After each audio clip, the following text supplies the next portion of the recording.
Donc, madame, présentez-vous. Bonjour, je m'appelle Henriette Faye. Je suis de l'ONG Ibon International basée au Sénégal. ONG Ibon International. Oui. Ou Carbone. C'est Ibon ou Carbone? Ibon. Qui traduit la liberté. Ok. Qu'est-ce que la liberté vient faire dans les changements climatiques, madame? Ibon est une grande organisation. Dans le cadre de ces divers projets, il y a un qui touche le changement climatique, notamment un projet sur la justice climatique.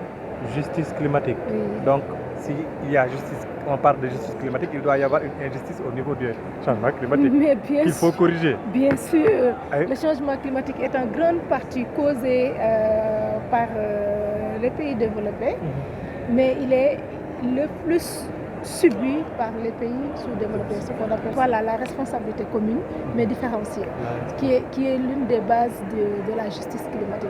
La responsabilité commune mais différenciée, qu'est-ce que cela veut dire? Différencier. Ceux qui sont à l'origine du changement climatique sont souvent des gens qui ont les moyens pour faire face au changement climatique. Les plus vulnérables à ce changement climatique sont les moins responsables et subissent de plein fouet, sont les premières victimes du changement climatique. Ok, mais qu'est-ce que vous faites en termes de justice dans ce combat-là? Qu'est-ce que vous faites au Sénégal? Ok, en termes de justice climatique au Sénégal, nous avons un projet où nous avons ce qu'on appelle un noyau d'organisation qui travaille sur des thèmes qui sont rattachés à la justice climatique. Notamment une organisation qui travaille sur la centrale à charbon de Bargny, une organisation qui travaille dans le cadre de la gestion des ordures de Mbobos, une organisation qui travaille dans le cadre de la pêche à Mbour, une grande organisation, le CNCR, qui travaille dans divers programmes liés au changement climatique et à différents niveaux. Ok, et depuis que vous avez commencé ces travaux-là, quelles ont été les réalisations qui ont été faites dans ce sens, les résultats qui ont été obtenus? Alors, pour le moment, avec ce programme, nous sommes à notre deuxième année. Nous finissons juste la première année.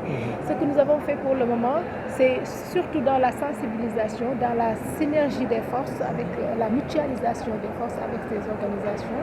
Et aussi, nous sommes dans le cadre de la recherche de solutions, notamment aussi la coopération avec nos décideurs. Voilà, c'est à ce niveau que nous sommes. Nous avons été récemment à Bargny, où nous avons visité la centrale, nous avons discuté avec les organisations qui se battent sur ce combat-là. Ok. Maintenant, ce que moi je ne comprends pas, c'est la maison mère de Ibon se trouve dans quel pays? Aux Philippines. Aux Philippines. Les Philippines viennent au Sénégal pour faire la justice dans le secteur de l'environnement ou quoi? Ibon est un partenaire de longue date d'une organisation basée au Sénégal qu'on appelle ARCAD. Maintenant, dans le cadre de cette coopération, avec ce nouveau projet sur la justice climatique, ils ont cherché à implanter le projet au Sénégal. Ok. Maintenant, est-ce que vous travaillez en étroite collaboration avec les ministères, avec les ONG au Sénégal? Nous sommes ouverts à cela et c'est ce que nous voudrions parce que la société civile ne peut pas rester à l'écart. Non, ce n'est pas ça. La société civile aussi ne doit pas être là juste toujours pour critiquer, ce n'est pas ça. Nous devons travailler en collaboration avec nos décideurs, en collaboration avec nos dirigeants pour qu'il y ait une synergie de force pour que l'on puisse trouver les solutions pour nos populations. On voudrait qu'elles soient mieux impliquées et aussi en termes de réalisation que cette société civile fasse davantage. Comment appréciez-vous les actions faites par le gouvernement du Sénégal? Personnellement, je dirais que je ne suis pas au courant de beaucoup de choses, ce que je disais tout à l'heure aux représentants.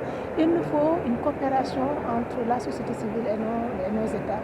Il faut qu'on collabore, il faut qu'on travaille ensemble pour que l'on puisse trouver les véritables solutions pour nos populations. Et vous êtes à la COP25 et c'est ma dernière question. Qu'est-ce que vous attendez de ces échanges-là? Des échanges avec... Les échanges, les travaux, les séances de travail à la COP25. Comme l'objectif de cette COP, je m'attends à plus d'action. À plus d'action. À plus d'action. Moins de speech et plus d'action. Merci beaucoup. À tous les niveaux. Merci beaucoup. Merci bien.